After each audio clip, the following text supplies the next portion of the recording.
Hello, book lovers and English learners. Welcome to our December live read along. I'm Lydie Bureau. I'm an English teacher in France, and I'm also the founder of Lydie's Book Club, a book club for learners of English. In this book club, I host live readings and workshops on adaptations of classics of literature and contemporary novels in their original texts. I also tend to prioritize books that are written by women. Each month, we read and explore a different book for all levels of English, and 3 times a month, I meet the members of the book club in a live workshop session via Zoom to discuss the chapters read over the week so that the members can improve their speaking and critical thinking skills. This is where people can really experience the book club and our um, meaningful conversation and very diverse conversation as well. We never know where the conversation is going to take us. Hello, Kitty. Thank you for joining the live. I hope you're well and that you managed to caught up with the with chapters 5 and 6. Hi. Um, so this month we are reading Sense and Sensibility, the B1 adaptation of the novel written by Jane Austen. This is a 2021 Penguin Readers edition. And if you want to know more about the novel and its author, Jane Austen, to get to know more about her life and her work, I invite you to listen to the podcast episode 28, An Introduction to Jane Austen and Sense and Sensibility, which is available on this YouTube channel and also on the Spotify podcast Read in English. Also, throughout the year 2025, the town of Winchester in Hampshire, where Jane Austen is from, has organized several tours and events in honor of Jane Austen's 250 years anniversary. So next year is Jane Austen's birth year, and to celebrate this anniversary, the town of Winchester organized different events that you can book. But be careful, the tickets really sell really fast. So you can go to visit Winchester.com, and the link is in the description. So if you want to travel to the UK next year, it's going to be the perfect time to visit different places in Hampshire that are going to celebrate Jane Austen's work and life. Yeah. So today is our fourth live reading session of Sense and Sensibility, and we are going to read chapters 7 and 8. And this Saturday, on the 21st December, I will host the first live workshop based on this adaptation, and we will cover chapters 1 to 4.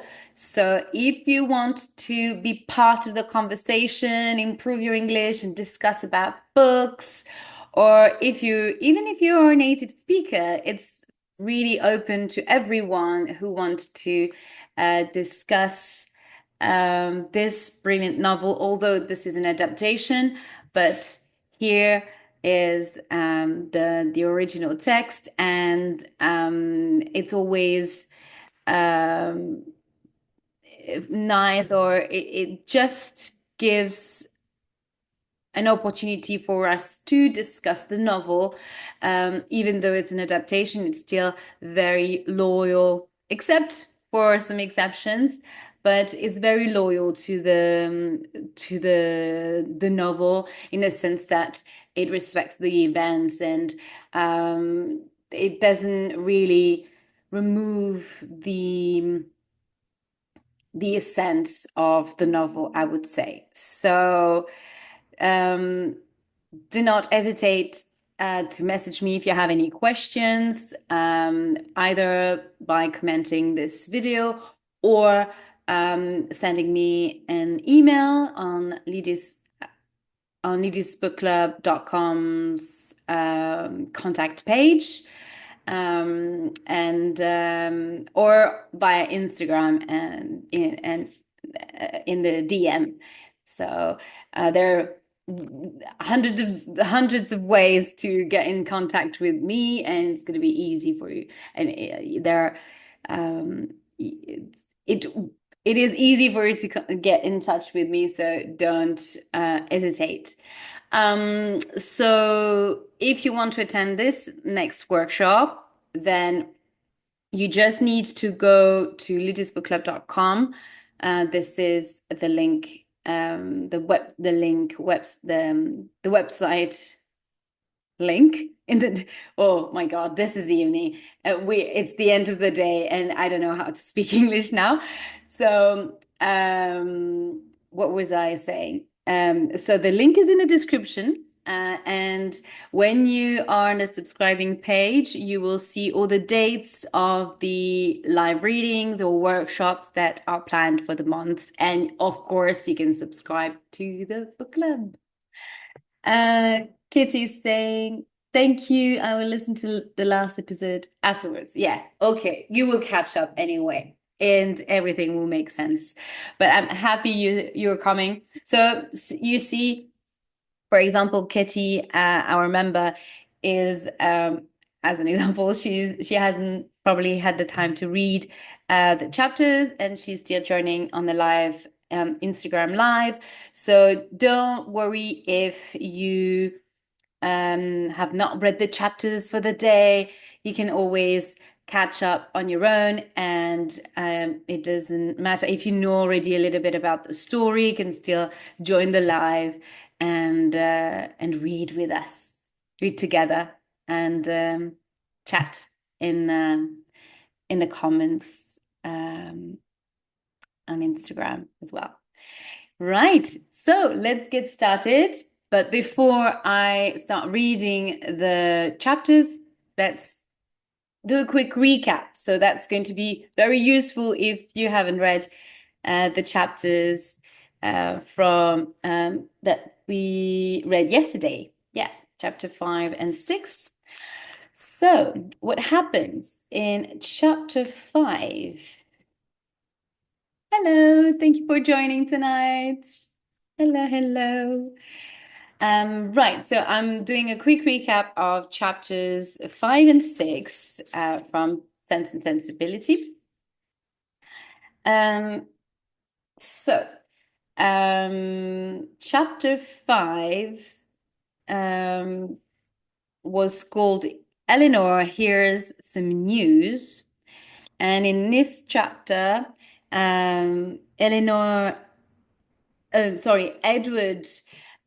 is staying at Barton Cottage, so the place where the Dashwoods ladies live, and he's staying there, but he's being very distant towards Elinor compared to Norland Park, where they were quite close to each other. They would spend time discussing together. But here in Barton Cottage, Edward doesn't seem to want to engage with Elinor that much. And Elinor is quite confused, actually. But she is so cautious about other people's feelings um, and very compassionate towards other people's feelings, and in particular to Edward's feelings, that she actually doesn't holds it against him. So she is very understandable. I mean, she kind of forgives him for being distant. Um, and here in this passage, Edward is chatting with Mrs. Dashwood about his position in the family and the fact that as uh, that he would like to become a priest, but his mother doesn't want it.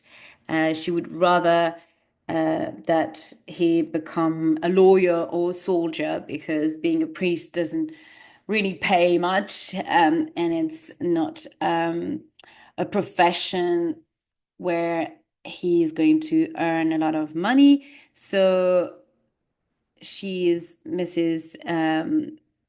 Ferrers is um,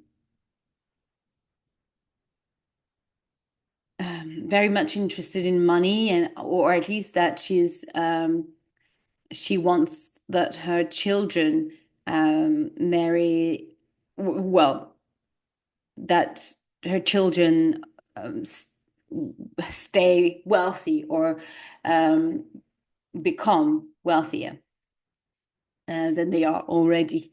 But she's very interested in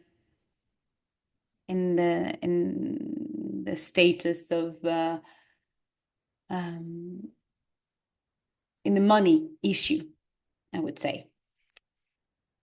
And and Edward is not really um, focused on that. He would rather do something that he enjoys. Um, so he's in this tricky situation because he depends very much on his mother's money, and in a way, he is forced to do what his mother want him to do because otherwise she would not give him any money. Um, so it seems like Edward is not really in a very strong financial position as well. So yeah. Um, then we meet a new character, well, two new character, the Palmers, which are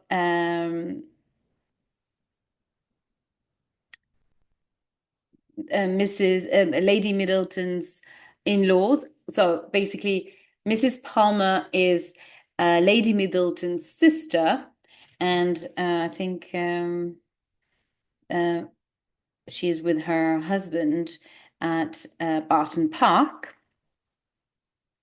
And what happens here? I think they invite,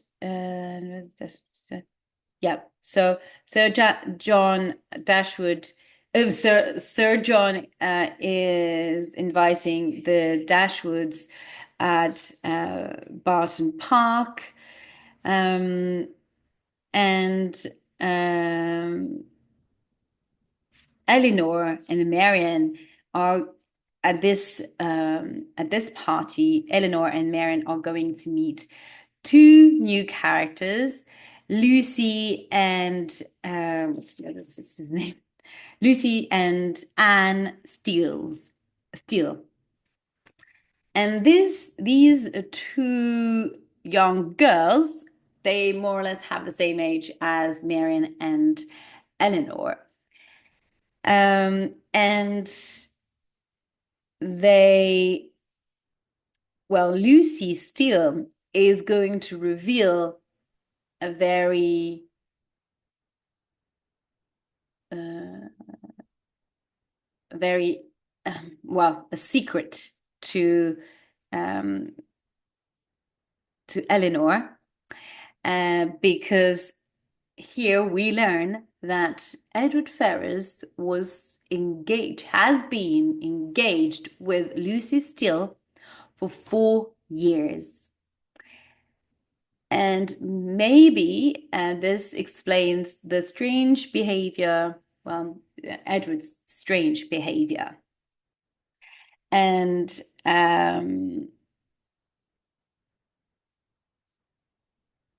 and that puts Elinor in a very um, in a very difficult situation because she cannot show her emotions, and she does not want to show any emotions in front of Lucy Steele, but she is devastated when she learns that Lucy's already engaged with the Edward. And she learns also that the lock of hair, the little piece of hair that Edward had with him in his pocket or on his ring, in the ring, I think. Can't remember. Yeah, I think it was in the ring. The lock of hair, where was actually Lucy's hair and not Elinor, as Marianne and Elinor thought. So everything makes sense at this point. Well, or they, yeah, a piece of my hair put in a ring. Yeah, so it was in the ring. The lock of hair was in the ring, in Edward's ring. And chapter 6, so from Barton to London, the girls, Marianne and Elinor, are invited by Lady Middleton to go to London because Lady Middleton has a house in London, of course. It's part of the higher society in London. So, well, the English high society. So she's got a house in the countryside and one in London. So the girls finally accept the invitation, and there Marianne knows that Willoughby is there. Remember, Willoughby said that he had to leave, but well, the Devon, because he had to go on business in London. So Marianne is full of hope to meet Willoughby in London. So as soon as she arrives, she writes him a letter. But after a couple of days, she still has no sign of him. So, as you can imagine, she is absolutely devastated. She is such in a terrible state that she's being really rude towards Cornell Brandon, who comes in to visit the first day they arrive. She the first day or maybe the next, or yeah. So I can't remember exactly the next morning.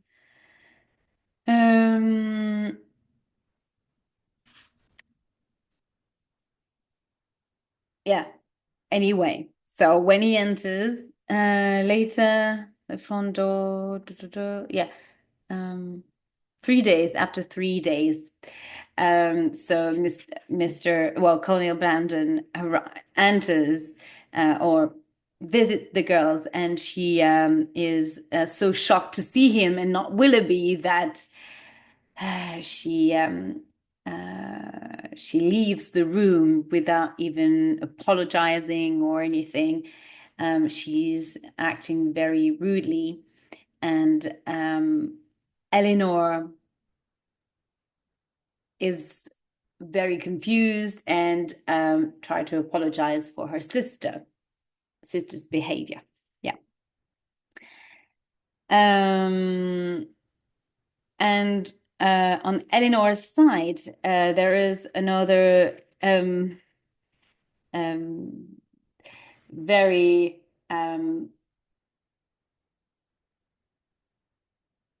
almost tragic or a very dramatic situation where um, Elinor meets Lucy Steele again in London.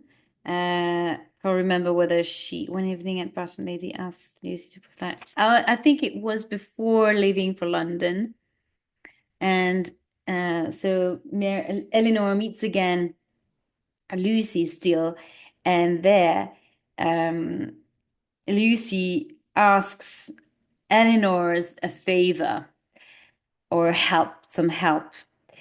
Um, Lucy did her research and she learned that um, Eleanor's brother-in-law, John Dashwood, um, being now the owner of Norland Park, has um, a church. But all these estates, they were also owners of the church, and um, she asks Elinor if she could ask her brother to employ to find a position for Edward in his estate or in his yeah,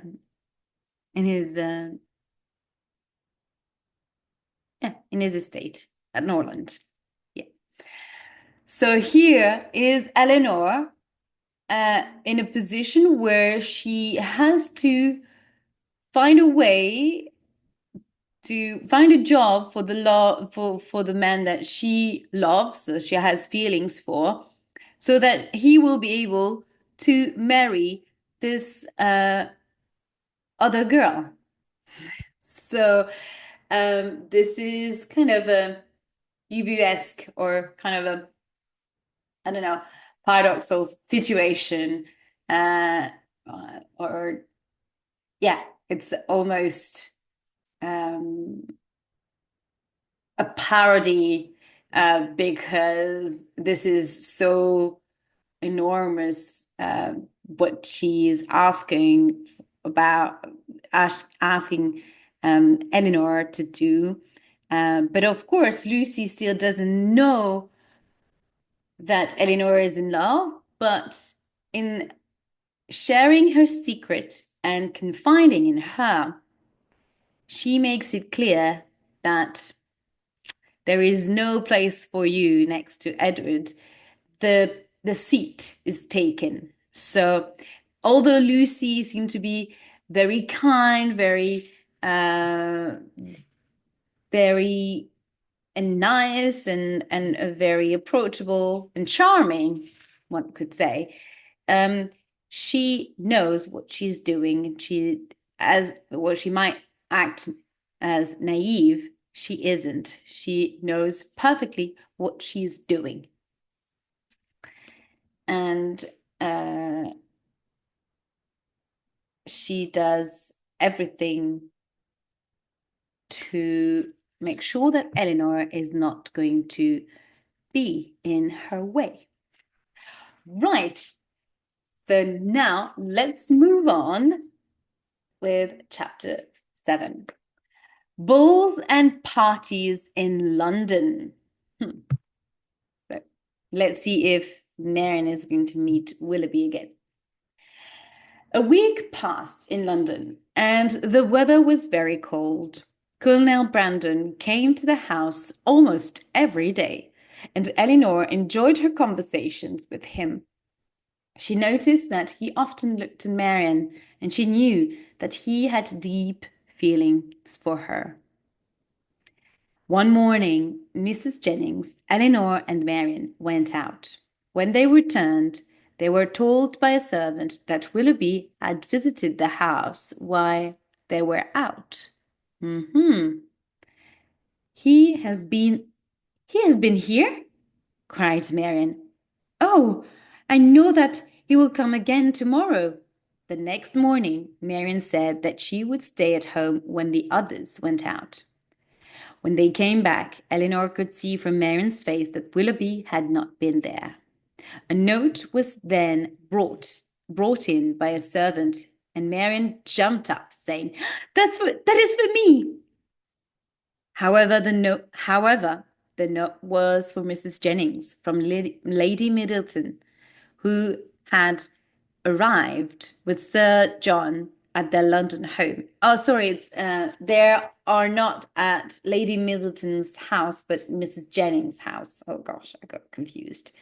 Because Mrs. Jennings is Lady Middleton's mother, but the same family, just not the right house. Right. Wait.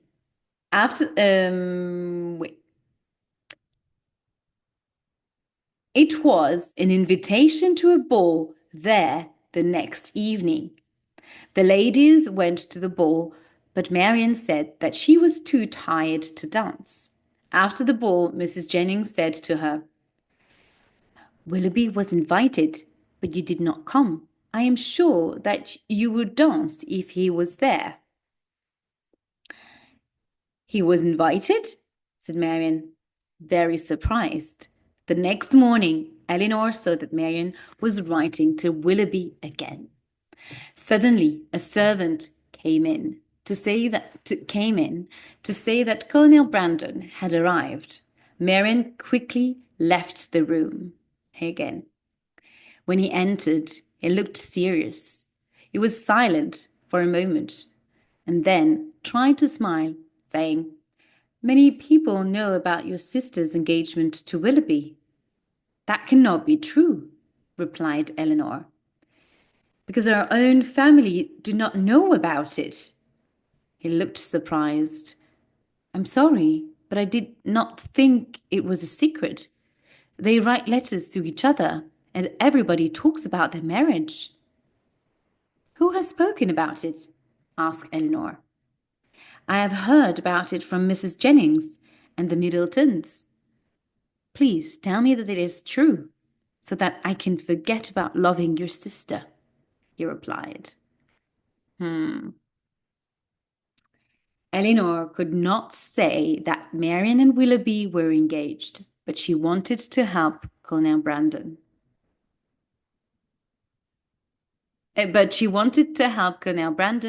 Forget his own hopes for Marianne. She replied that she had no information about the engagement.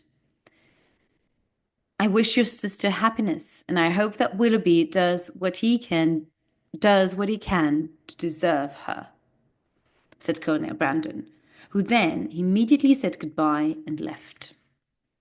After he had left, Elinor thought about his words and why Willoughby might not be good enough for Marianne.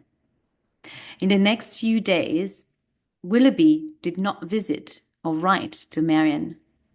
The ladies were invited to go with Lady Middleton to a party, which Mrs. Jennings was not able to go.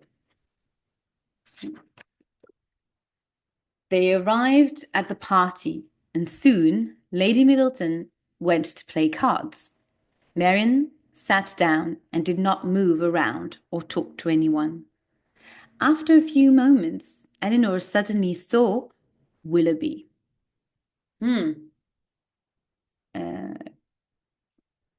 Saw Willoughby talking to a very well-dressed young woman.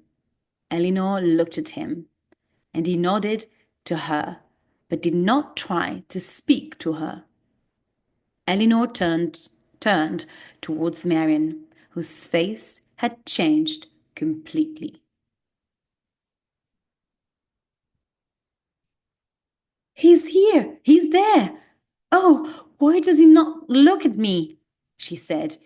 Elinor held her back. Stay calm.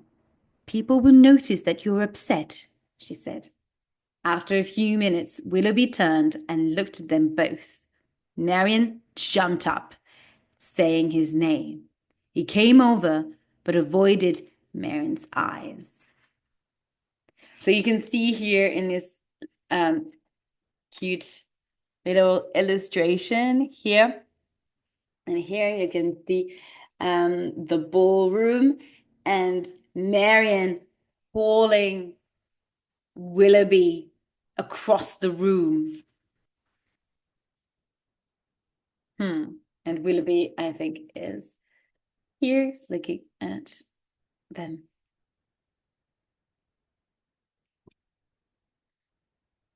How long have you been in London? He asked. Have you not received my letters? That's Elinor, that's Marianne now. Have you not received my letters, Willoughby? Why have you not replied? Cried Marianne. The young lady that Willoughby had been with was looking at him. He looked embarrassed. Yes, I received them, he said. Then he left them and went back to his friend. Marianne's face was white, and she sat down. Elinor stood in front of her so that others would not notice. Tell him that I must speak to him again, Elinor, said Marianne. You cannot do that here, said Elinor. Marianne continued to look upset and talk about her feelings. After a short time, Elinor saw Willoughby leave the party. She told Marianne, who immediately wanted to leave too. Elinor went to speak to Lady Middleton, who left her card game, and a carriage took the three ladies home. The next morning, the sound of Marianne crying woke Elinor up. She saw that Marianne was writing a letter. Gently, Elinor said, Marianne, may I ask? No, Elinor, she replied. Do not ask. You will soon know everything. At breakfast, Marianne did not speak or eat, and Elinor listened as Mrs. Jennings talked happily. A servant entered with a letter for Marianne. Mrs. Jennings smiled as, like Elinor, she realized that it was from Willoughby. Marianne took the letter and left the room. I have never seen a young woman so in love, laughed Mrs. Jennings. Where are they going to get to be married? Elinor replied, I would be very surprised if they got married. People are talking about it all over London, laughed Mrs. Jennings. Elinor got up and went to see Marianne. She found her lying in the bed crying, one letter in her hand and several others lying beside her, and a piece of her hair. Elinor sat down and kissed her. Then she started to cry herself.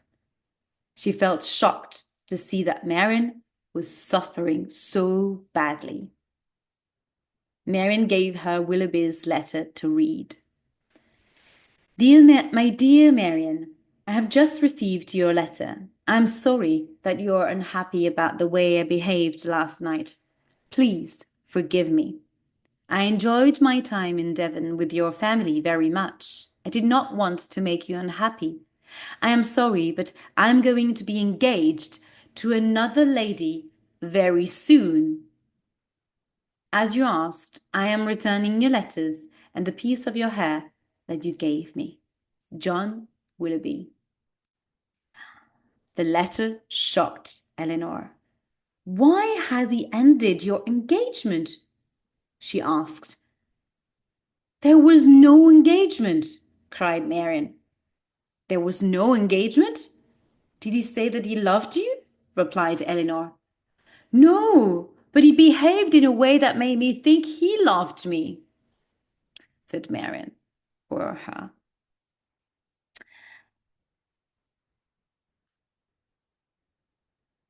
Elinor read the other letters, which were from Marianne to Willoughby. In them she asked Willoughby to visit. She said that she was surprised that he had not invited, and she asked him to explain why he was behaving like this. Marianne, you must be strong now, for our mother, said Elinor. How can I pretend to be happy? I want to go home to Mama. To Mama. I cannot be rude. Oh, sorry. I cannot stay here, cried Marian. But we cannot be rude to Mrs. Jennings. We must stay another day or two, said Elinor, and she encouraged her sister to lie down and rest. Marian lay there, but she could not rest. She moved about. She moved about in the bed, crying and crying. And that's the end of chapter 7. So here it is, the tragic truth of Willoughby's secret or behavior. Well, we finally understand what is going on with him, and this is terrible for Marianne. So I would like to know what you think about Willoughby's behavior. Does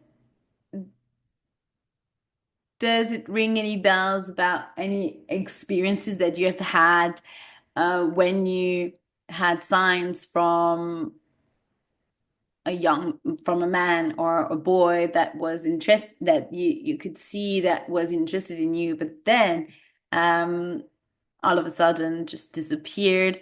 This is so universal in a way because um, although our modern society um, has different ways now to is more, I would say,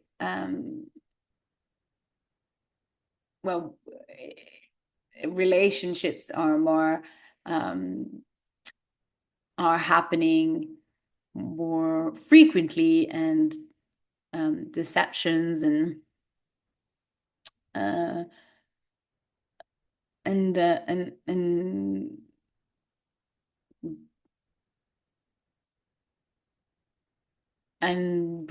breakups and things like that often happen.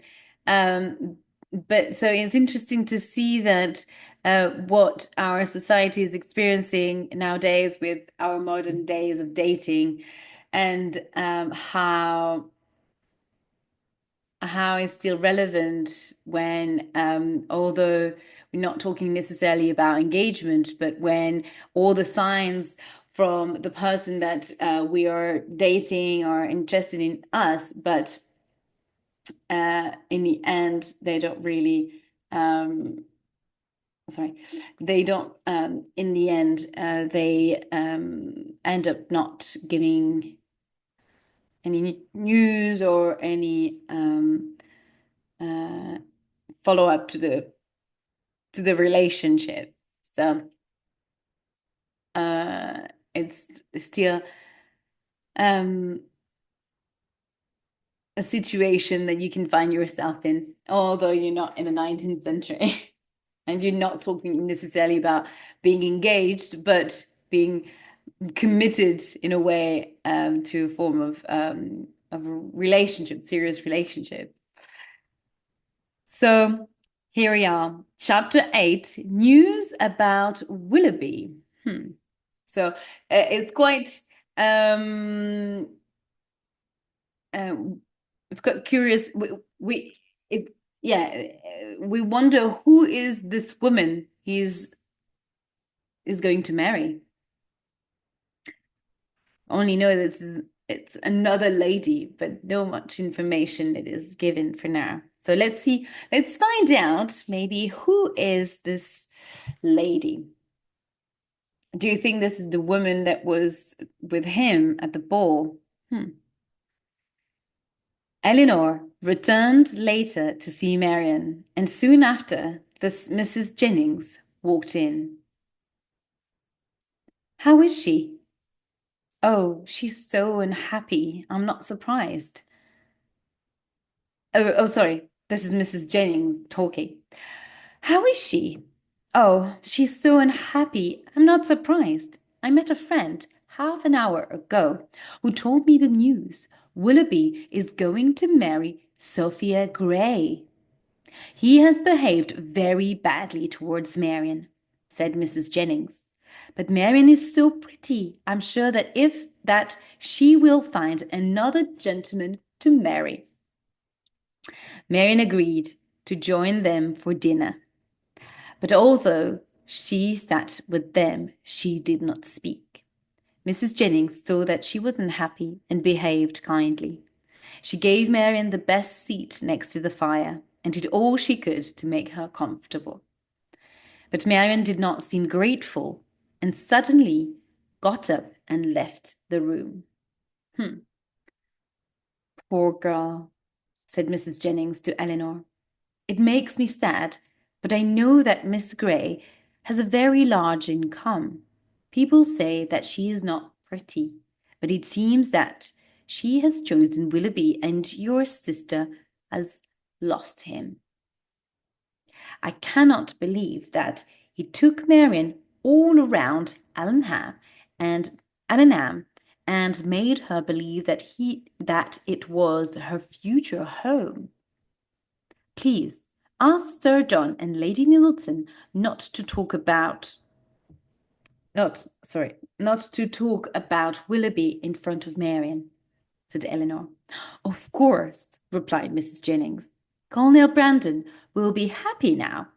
He will have a chance to marrying Marianne. So you see that Mrs. Jennings doesn't lose any opportunity to jump from one horse to the other and to find another suitable another suitor to Marianne. Elinor then went to her sister, who was resting in her bed. When Elinor returned to the living room, Colonel Brandon had arrived. Mrs. Jennings whispered to Elinor, "He looks very serious. He knows nothing. You must tell him." She left Elinor and Colonel Brandon alone. "Marianne is not well," Elinor said to him. "Then the news I heard may be true," he said. "Yes." "Where did you hear it?" asked Elinor. "I heard some ladies talking in a shop, and they said that Willoughby was engaged to Miss Grey, and that they will be married in a few weeks. After that, they will go to his home in Somerset." "I was shocked," he said. "And you know that Miss Grey is very wealthy?" asked Elinor. "Yes," replied Colonel Brandon. How is your sister?" "She is very unhappy. Willoughby has behaved very selfishly," she replied. "Does your sister think that he behaved badly?" he asked. "I think that she would forgive him if she could," said Elinor. "Do you have something to tell me? Is that why you came?" she asked. "I want you to understand more of Willoughby's character," he said. "But it is difficult for me. Do you remember that I once said that Marianne was very similar to someone I knew?" "Yes," replied Elinor. "Her name was Eliza," he said.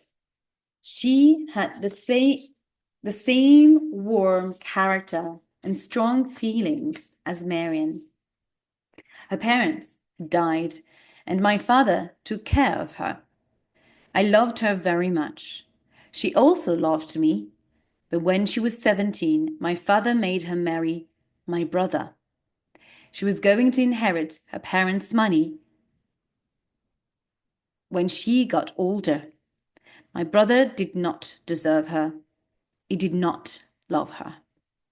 Eliza and I planned to run away together, but a servant heard us talking and told my father.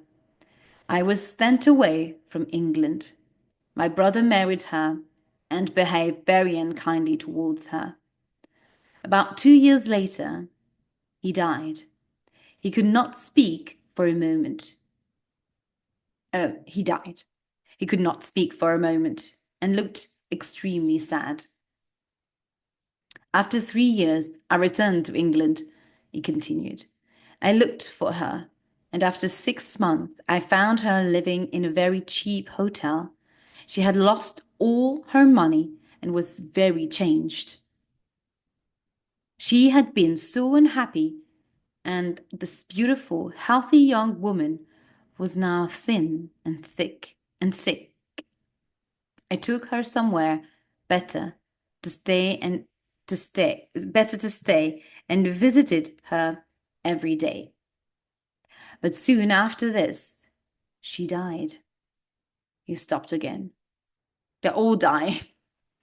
Well, in Jane Austen's novel, there are not so many deaths, but so indirectly here there is some element of drama and death.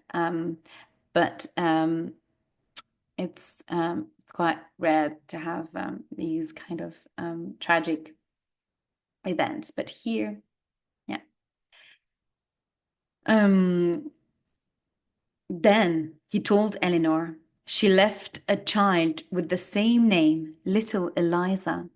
She had left my brother and had a baby with another man. This man left her. The child was 3 years old and had no family, no home. After my brother died, I inherited our family's money. I had little Eliza put in a school where she was looked after, and I visited her often. People thought that she was my daughter. When she was 14, she was sent to live with a very good woman in Dorset who looked after four other girls of the same age. But last February, Eliza suddenly disappeared for 8 months. She had met a young man that you also know. Was it Willoughby? Cried Elinor. Yes, said Colonel Brandon. The news came to me by letter that day when I had to leave suddenly. Of course, Willoughby did not know that was the reason. He had left the girl alone. She was going to have a baby, and she had no friends. He promised to return, but he never did. He did not even write to her.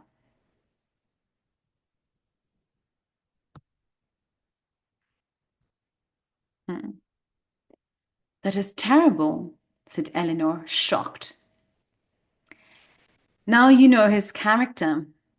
It is worse than you thought, said Colonel Brandon. I took young Eliza to live with her child in the countryside, and I give her money.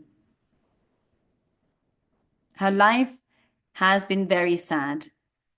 You must tell Marianne some of this story. Maybe then she will miss Willoughby less. Soon after telling Elinor all this, Colonel Brandon left the house.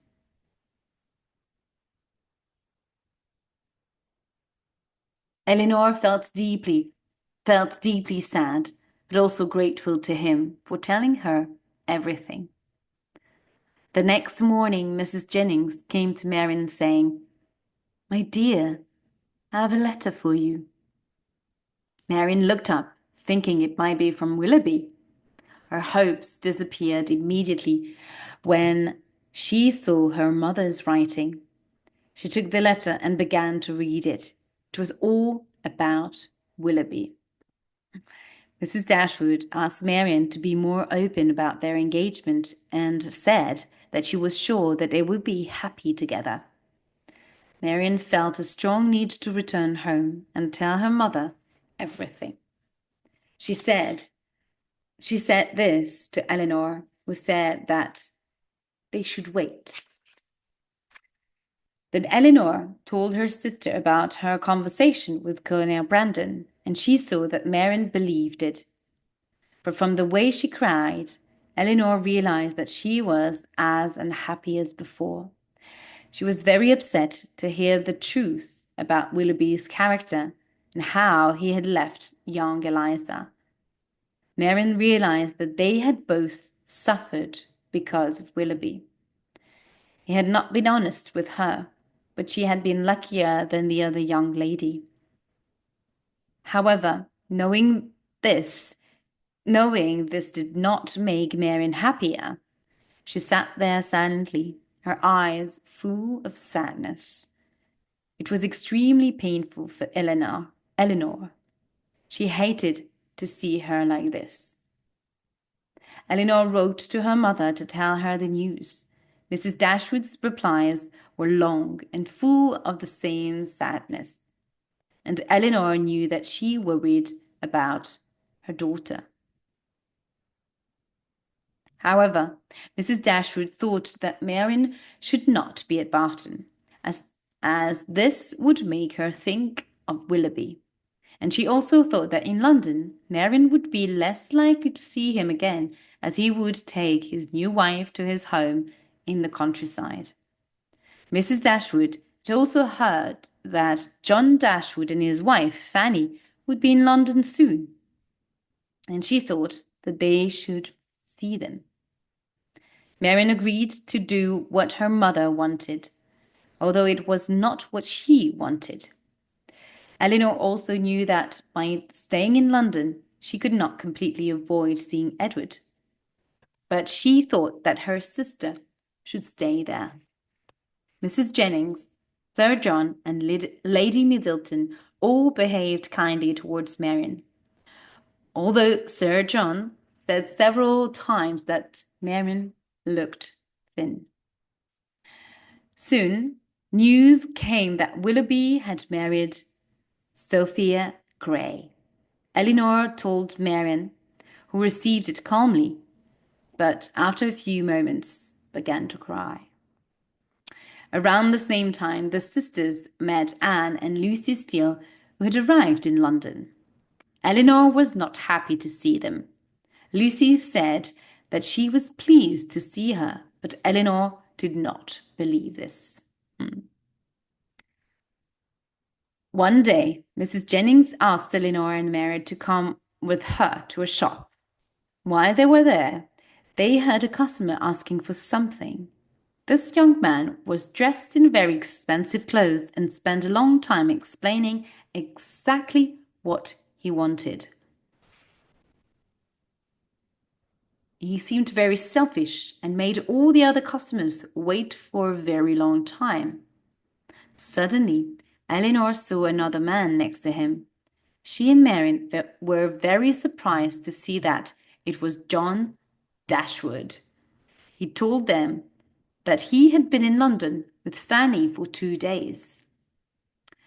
"I would like to visit you at your friend Mrs. Jennings' home," said John. "I hear that she is a rich and important woman." So it seems like John has become like his wife.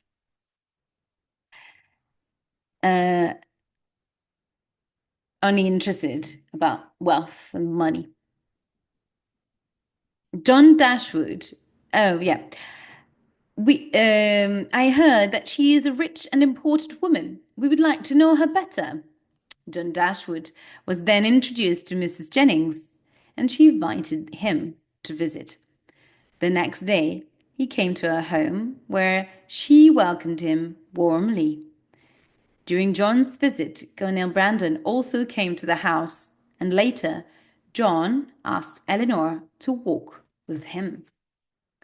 While they were walking, he said that he wanted her to introduce him to Sir John and Lady Middleton. He then asked her about Colonel Brandon's property. Elinor replied that Colonel Brandon had a large estate. "I do not think at a large estate." John seemed to think that he would be a very good husband for Elinor. "I do not think that Colonel Brandon wants to marry me," she told John. "But tell me, is Edward going to be married?" "Mrs. Ferrars hopes that he will marry the daughter of Lord Morton, a man with a lot of property and a good income," he replied. "I'm very pleased that you have made friends with Mrs. Jennings. She seemed a good person to know. She has a large house and knows many important people. I'm happy that you and your sister have friends like this." So it brings everything back to money, wealth, and status. So it seems so to him, um, friendship needs to have a purpose, or knowing certain people is important, and or in the sense that being friends to these people is good, for because is good because they're wealthy. So you have to be friends because they're wealthy in a way. It's a good thing that you're friends with them because they're rich, and they know people. They arrived at the house of Sir John and Lady Middleton, and John was very pleased to meet them. Fanny will be so pleased to hear that I have met them, he said to Elinor after they left. I'm sure that she will want to meet them too.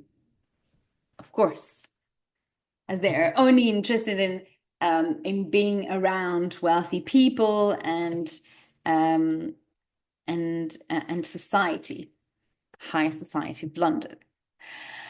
So this is the end of chapter 8. I hope that you enjoyed this session today, and that you will want to join our workshop this Saturday and discuss the live discuss the book, sorry, and the chapters 1 to 4 of this adaptation. I wish you a beautiful rest of the day, and I will see you also on Saturday for another live reading session. So I changed a little bit the schedule for the live reading, because we have to do one more live reading this week. So we will do session 5. So we are going to read chapter 9 and 10 on Saturday as well, but in the afternoon at 3 p.m. I will put a reminder on Instagram. So we will meet on Saturday live on Instagram at 3 p.m. Central European Time for our 5th live reading session. Yes! Bye bye, Kitty. Thank you. And I'll see you on Saturday. Bye. Bye bye.